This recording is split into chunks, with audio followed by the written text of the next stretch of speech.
හරි. කියන්නේ මම කියන දේ තමයි chia seed එක. ඒ කියන්නේ මගේ morning routine එකේ පළවෙනි එක. දැන් chia seed දැන් අපි ළඟ තියෙන හොඳ මේක. හරි.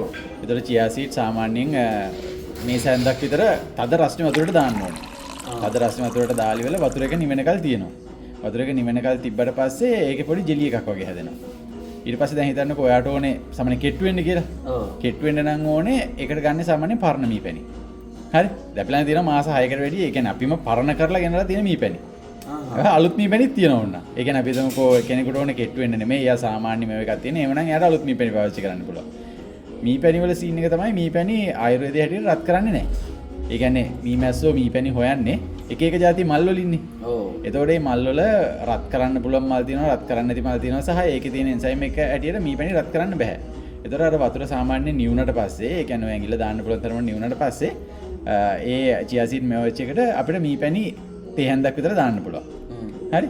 මේ දාලා ඒකට දෙහි හරි ලෙමන් හරි ඕන જાතියක ගෙඩියක් ඒකට මේකලා දාන්න පුළුවන්. ඊට පස්සේ ඕකම වලට පට්ට රහ බීමක්. හරි. ඒ වා සැෆ්‍රන් බොනවා නම් එහෙම ඕනකට ඒකටම සැෆ්‍රන් දාන්නත් පුළුවන්. ඔය ඇඟ උෂ්ණ කට්ටිය අනම්ම නම් එයාට සැෆ්‍රන් ඊට පස්සේ ඒක දාලා වර තියෙන එක මේ උදේ පාන්දර හිස් බඩ බොන්න. සාමාන්‍යයෙන් ඔය කියන ඔය ඇත්තටම හොඳයි නේද? දැන් අපිට දැන් ගොඩක් වෙලාට ඔය ෆිෂ් ඔයිල් එහෙම බොන්නේ තියා ඉන්නවනේ. ඔව් ඔව්. ඒ කියන්නේ සාමාන්‍යයෙන් කියන දෙයක් තමයි ඇත්තටම මේ කියන්නේ දැන් සීඩ්ස් වලින් ඔමේගා 3 වැඩිම දැන් අපි කියනවනේ ෆිෂ් ඔයිල් එකක් බොන්න ඔමේගා 3 නේ heart problem අනම්ම නම් ඒ දේවල් වලට එන්න. එතකොට මේ වැඩිම තියෙන්නේ ඔමේගා 3 මේ chia seed වල. ඔන්න chia seed පාර මම වල දෙකක් කියවනවා බොන්න පටන් ගන්න. අනිවාර්යයෙන්ම